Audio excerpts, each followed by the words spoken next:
unidades, se trata de epidemiología clínica. Es un poquito la mezcla entre la parte clínica y la epidemiología clásica que ven los epidemiólogos, un poquito mezclamos esos métodos y de aquí pues sacamos todo lo que hacemos día con día: diagnóstico, evaluamos factores de riesgo, evaluamos tratamientos, evaluamos pronósticos, y un poquito después, nosotros no lo vemos tan directamente, pero vemos farmacoeconomía, vigilancia, calidad de la atención, etc. Entonces todo esto está dentro del quehacer de nosotros, de la epidemiología clínica. Entonces eso nos toca porque es lo que hacemos día con los pacientes. Entonces todo lo que leemos en la literatura no está como muy ajeno a esta parte, ¿de acuerdo? Ya vimos los diseños, un diseño transversal, pues prácticamente para un estudio de diagnóstico o para ver una asociación entre variables, pero más bien una asociación entre diagnóstico de prevalencia o de una encuesta transversal. Los estudios de casos y controles que nos ayudan para saber, ahora sí, la asociación con factores de riesgo principalmente, o las cortes para saber pronóstico, y tratamiento, pues obviamente con los ensayos clínicos. Así que a grandes rasgos, para eso nos sirve cada uno de los diseños. Y como ustedes bien lo han puesto, con diferentes pirámides, pues aquí está, ¿no? La opinión, los tweets, hasta abajo, ¿no? Y la opinión de expertos también hasta abajo. Y conforme vamos subiendo, obviamente, los ensayos clínicos controlados y al final las revisiones sistemáticas y los meta-análisis. Muy bien. Casi siempre todo se trata de ver cómo tenemos a ciertas poblaciones inicialmente y cómo los afecta una exposición o un tratamiento y ver cómo quedan al final.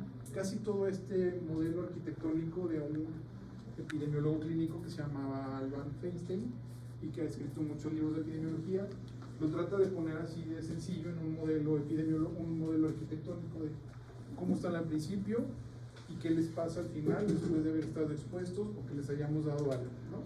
Entonces acostumbren su mente, siempre tienen un artículo, como a tratar de ubicar todo esto en estado inicial, estado final, y ver las maniobras y todo lo que puede afectar. Entonces, siempre tenemos que tener en cuenta la pregunta de investigación. La pregunta de investigación o una investigación no sale solamente de tener una base de datos y a ver qué le sacamos o a ver qué le movemos, ¿no? Siempre debe estar dirigida a un planteamiento clínico en el que nosotros tenemos duda, ¿no? Por ejemplo, ahorita te da la duda si el betabloqueador está relacionado a iniciarlo o no cuando hay congestión venosa.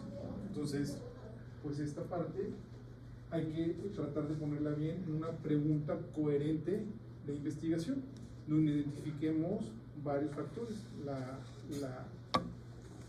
variable independiente, la variable dependiente, la relación que buscamos entre ellos. Entonces, muchas veces en nuestra cabeza está muy claro lo que queremos saber clínicamente, pero cuando lo tratamos de escribir y de plasmar, la idea queda muy revuelta.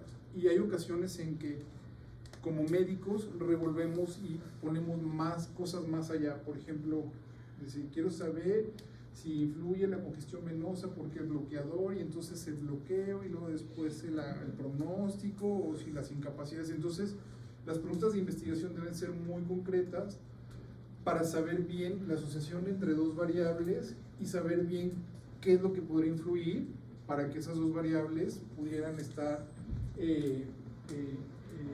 como sesgadas por algunos factores externos. Entonces siempre hay que tener en cuenta que la pregunta de investigación, la que sigue, tiene que tener ciertas características. Para atrás. La pregunta de investigación siempre debe de identificar, o debemos de identificar en ella, la variable independiente, la variable dependiente, la relación que buscamos entre ellos dos, entre esas dos variables, y también la población de estudio. Sí, o sea, si no logramos identificar esas cuatro cosas, o al menos tres de ellas, en una pregunta de investigación, no vamos a tener las herramientas suficientes para poder saber qué tipo de diseño y por ende qué tipo de análisis tocaría. Entonces, lo principal es tener bien clara una pregunta de investigación que tenga sintaxis de pregunta de investigación, ¿no? La que sigue. Por ejemplo, ¿cuál es el valor pronóstico de la hiperglucemia sobre la presencia de muerte en pacientes con pancreatitis a 30 días? Ahí, Roberto, ¿cuál es la variable independiente? La variable independiente es la hiperglucemia. La hiperglucemia, porque parece ser que es la causa de la variable dependiente. ¿Cuál es la variable dependiente? Parece que la hiperglucemia es la causa de la muerte. ¿En quiénes? En pacientes con pancreatitis, y queremos saber el pronóstico, ¿no? Entonces, un poquito el pronóstico ya está implícito en la palabra muerte, se podrían brincar lo de pronóstico, pero ya identificamos variable independiente, dependiente, población de estudio, ¿de acuerdo? Y así siempre que veamos un paper, siempre tenemos que tener bien en claro esas cuatro cosas, en el título y en los objetivos igual, la que sí. Entonces, tenemos una población de estudio, la maniobra si existe hiperglucemia o no, que en este caso no es una maniobra inducida, sino es una exposición propia del paciente, y el estado final para ver si se murieron o no se murieron, ¿de acuerdo? Muy bien. Y los objetivos exactamente igual. Por cada pregunta de investigación tenemos que tener un objetivo, y por cada uno de estos tenemos que tener una hipótesis. Entonces, los objetivos de igual manera tendremos que tener identificado hacia adentro cuál es la variable dependiente, cuál es la variable independiente, la población de estudio y lo que queremos medir, ¿no? Entonces, pueden estar por cada pregunta un objetivo, y podemos tener un objetivo único o podemos tener objetivos específicos, ¿no? Por ejemplo, no sé, por ejemplo, en el protocolo de hoy podemos tener cuál es la asociación entre la congestión venosa y la intolerancia a los betabloqueadores en pacientes con infarto del miocardio. Y como segundo objetivo secundario, podemos determinar la incidencia, porque es prospectivo, o sea, porque es corte, determinar la incidencia de fallo al betabloqueador, ¿no? O sea, ¿cuántos de 100 me van a hacer fallo en la tolerancia al betabloqueador en el hospital de cardiología, ¿no? Y también determinar la incidencia de pacientes que llegan con congestión tipo 2-3 al servicio de urgencias. Entonces, todos esos objetivos secundarios están implícitos dentro del objetivo grandote, pero los podemos ir desgregando para que tengamos como una guía más adecuada de cuáles son los pasos que tenemos que seguir para cumplir objetivos. Nosotros casi nunca leemos artículos de ciencia básica, o sea, estos de ratones y esto. Pero los artículos de ciencia básica están un poquito más orientados a esta manera de pensamiento. Por ejemplo, quiero saber el efecto de la citrulina sobre, no sé, la salida de un laberinto de Maze en ratas con Alzheimer, no sé. Entonces, tenemos que empezar a hacer objetivos de uno por uno para ir cumpliendo cada una de las cosas que nos vamos planteando. Entonces, en la epidemiología clínica, en los estudios que leemos normalmente, es un objetivo así grandote, una pregunta de investigación, un solo diseño puede contestar todo. En los estudios que son de células, de tejidos, de ratones, etcétera, generalmente vamos teniendo un objetivo y la metodología propia, y luego otro objetivo y la metodología propia. Se lo digo para que cuando se enfrenten a uno de estos artículos, no esperen que se conteste todo con los métodos como clásicos de la epidemiología clínica que nosotros tenemos, sino que es un poquito más como objetivos independientes, y cada objetivo tendrá su propia metodología, tanto estadística como también metodología de laboratorio y metodología de epidemiología clínica, ¿de acuerdo? Entonces, los objetivos en los estudios que normalmente leemos nosotros igual deben de contener todas estas cosas. La que sigue.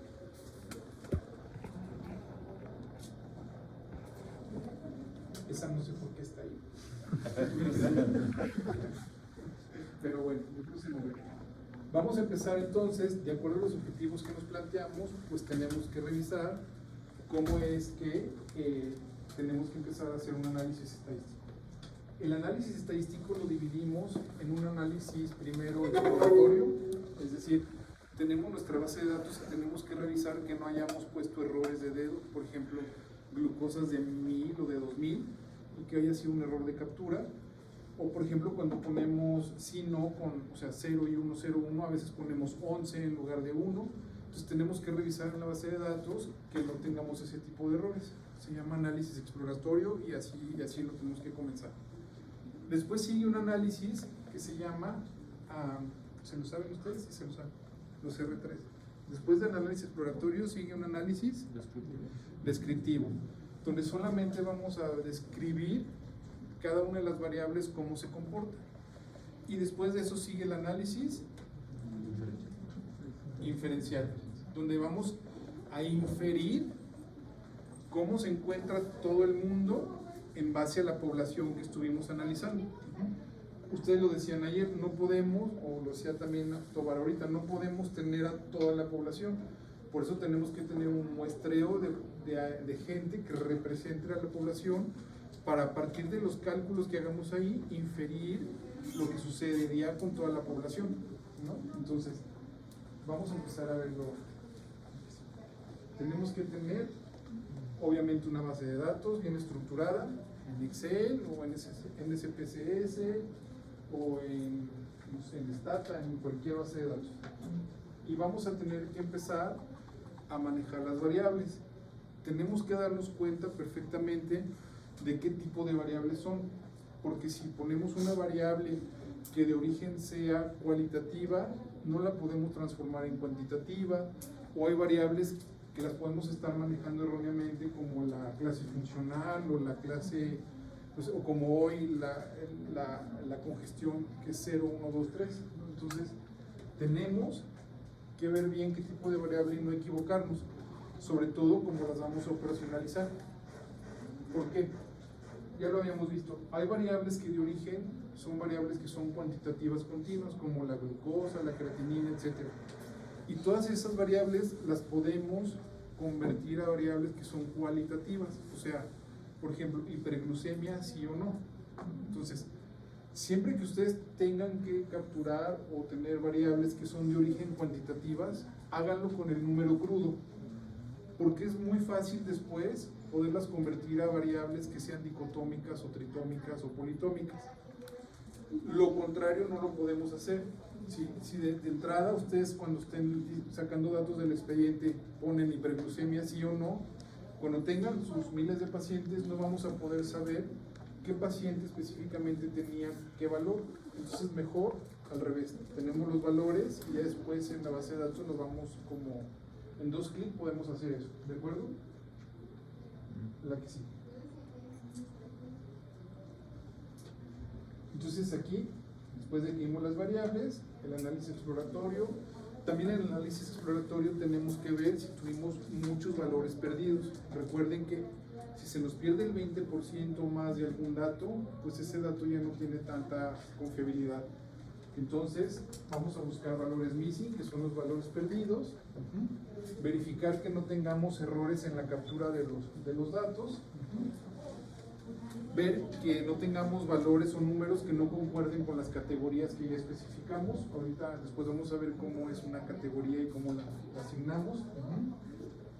Ver que no tengamos errores que sean como valores irreales dentro de una parte clínica, como las glucosas de 3000 o de 4000.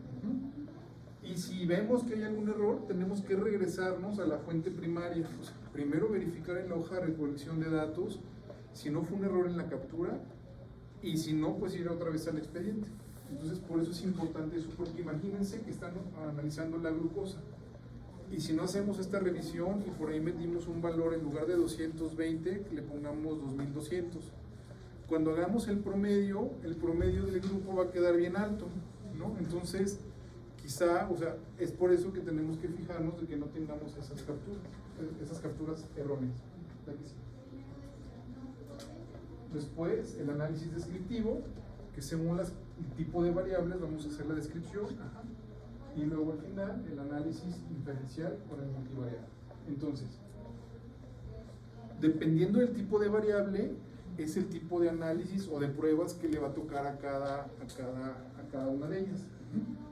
Entonces, variables cualitativas. ¿Se acuerdan cómo es un ejemplo de variable cualitativa?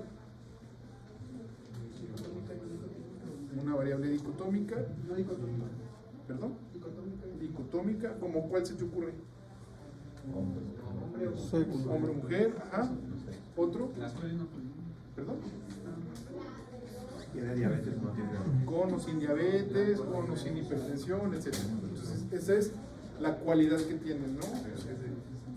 Si son R1 o R2 o R3, también podría ser, ¿no? La que sigue. Las variables, ya lo habíamos visto en una clase, las variables cualitativas se representan con frecuencias absolutas y frecuencias relativas. La frecuencia absoluta es el número crudo, o sea, 5, 6 o 7 o 1000, ajá. Y la frecuencia relativa es el porcentaje que ocupa esa frecuencia dentro del todo. Por ejemplo, si son 100 residentes y el 20% tienen sueño, pues entonces o sea, si 20 de ellos tienen sueño, la frecuencia absoluta es 20 y la frecuencia relativa es 20%, ¿de acuerdo? Entonces eso es muy fácil de saber y yo creo que no tenemos que pararnos más tiempo ahí. Este es el ejemplo de, aquí está, la tesis de la doctora Necochea.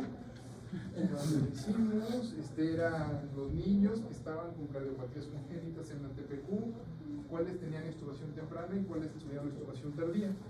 Entonces, aquí están las columnas, por ejemplo aquí, el grupo de mujeres, 53, eran 29, pero 29 de esos 53 representaba el 54.7%.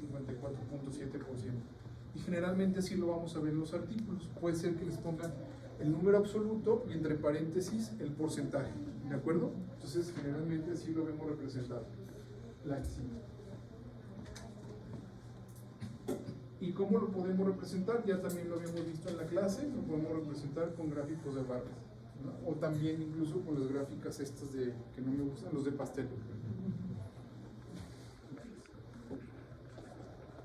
Esas son eran las variables cualitativas. Ahora vamos a ver las cuantitativas, ¿no? Un ejemplo de variable cuantitativa, ¿cuál sería? La edad. La edad, ¿qué otra cosa? Troponina. La hemoglobina, casi todo en el laboratorio, ¿verdad? Ok, va. Estamos ciertos de ello. Va. Aquí las cosas se complican. ¿Por qué? Porque para describir o resumir todos los datos de una variable cuantitativa, tenemos que fijarnos si la variable cuantitativa está distribuida de una manera simétrica o normal, o una de manera asimétrica o sesgada. Entonces, ¿por qué? Porque dependiendo de si está así o no está así, va a tener algunos estimadores de resumen de frecuencias o también va a tener algunos otros tipos de pruebas estadísticas. Entonces ahí es donde entra como lo malo de las variables cuantitativas, la que sigue. Entonces, primero vamos a describir las variables cuantitativas, o sea, vamos a decir cómo están. Ya dijimos que si eran 100 residentes y 20 tenían sueño, pues es el 20%, es una variable cualitativa. Para describir o resumir todos los datos de las variables cuantitativas, pues tenemos que ver primero si se distribuyen de manera normal o se distribuyen de manera que no sea semejante a la normal. No es correcto decir normal o anormal. Lo correcto es decir distribución normal y la otra podemos decir distribución libre o distribución no semejante a la normal. Entonces no es correcto decir anormal ni paranormal ni cosas de eso, ¿de acuerdo? Entonces este tipo de resumen o ese tipo de resumen de todos esos datos va a depender si están distribuidas de manera normal o no paramétrica, ¿de acuerdo? Entonces la que sigue. Tenemos muchas maneras de resumir datos. Rango es el valor mínimo, el valor máximo, ¿de acuerdo? O sea, el rango, por ejemplo, de ahí de la calificación va de 78 a 88, o sea, el rango es 10 y ya, ¿no? O sea, no hay duda de eso, del menor al mayor, sí. ¿Y cómo podemos saber si la distribución es normal o no es normal? Por muchos métodos. métodos gráficos y también métodos estadísticos. Vamos a empezar a ver los métodos gráficos porque a veces solamente viendo los gráficos de ¿cómo se llama?, de los artículos, nos podemos dar cuenta qué prueba estadística debieron de haber usado, etcétera, sin estar leyendo todo el paper. Entonces, vamos a ver, los métodos gráficos para ver o para darnos cuenta si hay una distribución semejante a la normal o no, son principalmente estos tres, que son los histogramas que habíamos mencionado alguna vez, gráfico de papel normal y los gráficos de caja y bigote. Entonces vamos a empezar a ver el histograma. Bueno, perdón. Y también tenemos métodos estadísticos, sesgo, kurtosis y un par de pruebas estadísticas que se llaman Shapiro-Wilk y Kolmogorov-Smirnov. ¿De acuerdo? Las vamos a ir viendo ahorita. Entonces, creo que ahora sí ya sigue lo del histograma. Va, sí. Sigue. En el histograma podemos reconocer así a simple vista si tenemos una distribución que sea más o menos semejante a la normal, si tenemos una distribución que esté sesgada a la izquierda o a la derecha, o sea, que tenga sesgo, ¿de acuerdo? Si tenemos un pico, dos picos, etcétera, ¿no? Entonces, vamos a ver un ejemplo. Es muy fácil, solamente se van graficando las frecuencias, todo. Entonces, si nosotros pusiéramos un puntito en el tope de cada barra, pues podríamos unir esos puntitos y de una manera así como medio mental podemos ver si hay una distribución que sea simétrica o normal, o si tenemos este otro tipo de distribuciones, sesgada a la izquierda, a la derecha, bimodal o polimodal. ¿De acuerdo? Lo mejor siempre es que todos los datos nos queden como la primera, porque es lo más adecuado para los métodos estadísticos.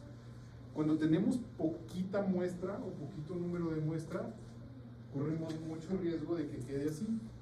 Por eso es que entre más tamaño de muestra tenemos más posibilidades de que quede así. Entonces ese es uno de las supuestos que tenemos que cumplir de acuerdo al tamaño de muestra para que una distribución sea lo más semejante a lo normal posible. ¿De acuerdo? Casi siempre cuando juntan 100 o más datos ya tenemos muchas posibilidades de que la muestra se distribuya como al principio. Entonces ese es como más o menos el punto de la que sigue.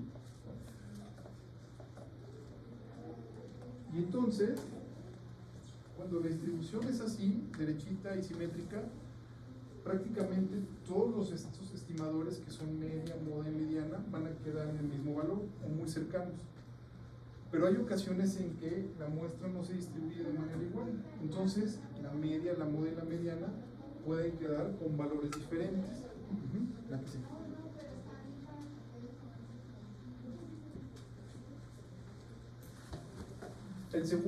La segunda manera de saber si tiene una distribución semejante a la normal o no, una variable cuantitativa, es este gráfico que se llama gráfico de papel normal.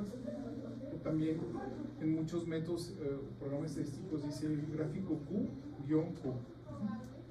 Entonces, una distribución semejante a la normal sería esto, que todos los datos estuvieran alineados casi de manera perfecta, aquí, en una línea perfecta, una línea diagonal. Si los datos no tienen una distribución normal, quedan así en este tipo de gráficos. Entonces también ahí ustedes pueden ver la distribución de datos, si están o no alineados, y así de una manera muy rápida van a saber si están con distribución normal o no. La que sigue. Y finalmente, el gráfico de caja de bigote, que nos da mucha información. Nos va a dar los cuartiles, es como si tuvieran el total de 100% de datos, lo dividimos a la mitad, nos quedan 50 y 50%. Y cada 50 lo dividimos a la mitad, entonces nos van a quedar 4 cuartos del total del 100%. Cada uno de esos cuartos se llaman cuartiles. Cuartil 1, que sería el 25%, cuartil 2, que sería el 50%, cuartil 3, el 75%, y cuartil 4, el 100% de la muestra. ¿De acuerdo? Algo importante que tenemos que aprendernos es el rango intercuartílico es el espacio que queda entre el cuartil 1 y el cuartil 3, o sea, entre el 25 y el 75% de los datos. Son 4 cuartiles. Si tenemos 2 cuartiles, ¿qué porcentaje de la muestra abarca? 50%. Entonces, el rango intercuartílico nos dice el 50% de cada muestra, de dónde a dónde van sus valores. Ya lo vamos a ir viendo, ¿de acuerdo? Ok, la que sigue. Entonces, así es como son los gráficos de café bigote. Todos los han visto. Pero nos dan mucha información. Y aquí está lo que nos marca la información. El rango inferior es el cuartil 1. El rango superior es el cuartil 3. A la mitad, cuando le ponen esto, es el cuartil 2 o la mediana. Cuartil 2 es equivalente a la mediana.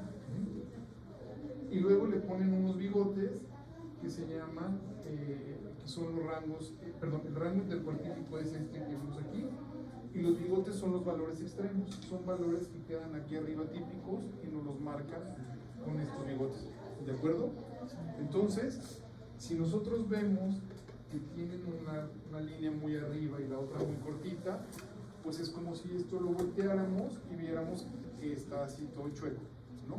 Si viéramos que la línea es muy simétrica y que esto también, y si lo volteáramos en un histograma y lo sobreponemos, pues vamos a ver que es como muy simétrico, ¿de acuerdo?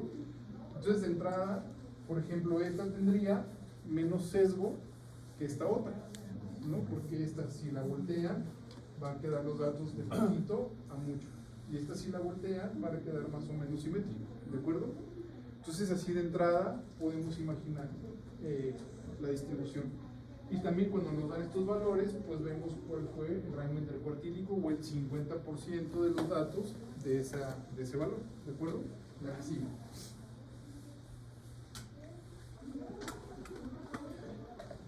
Bueno, es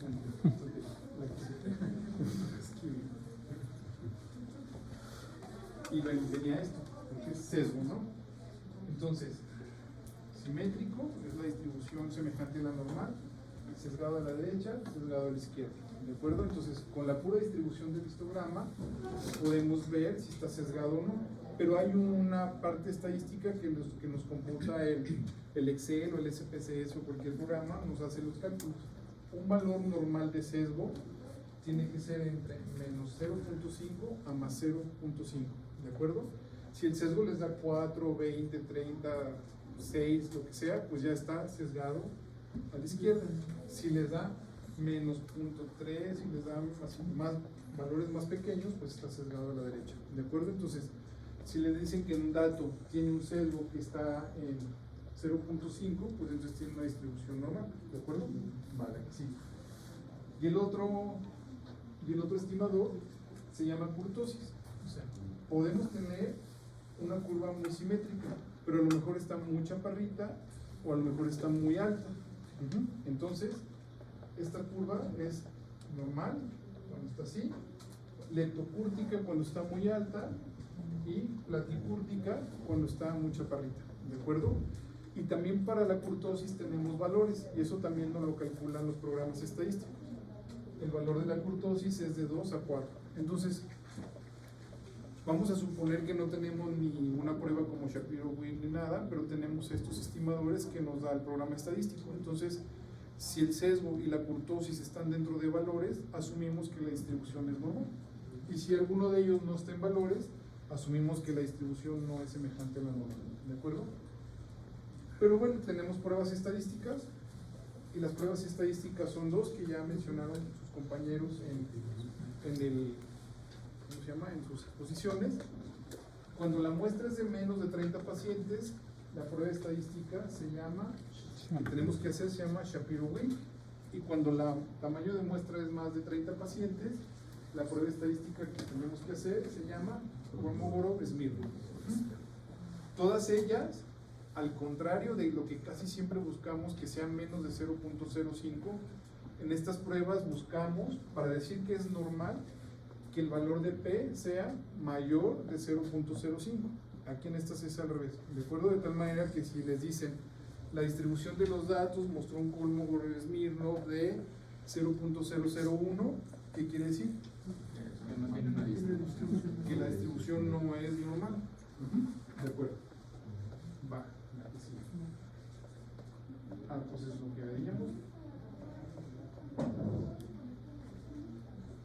aquí. Le vamos a dejar hasta aquí porque ya vi sus caras así de... Bueno, la tuya estaba dormida, pero... ¿Hasta aquí hay alguna duda? Entonces, tenemos... Sí, Octavio.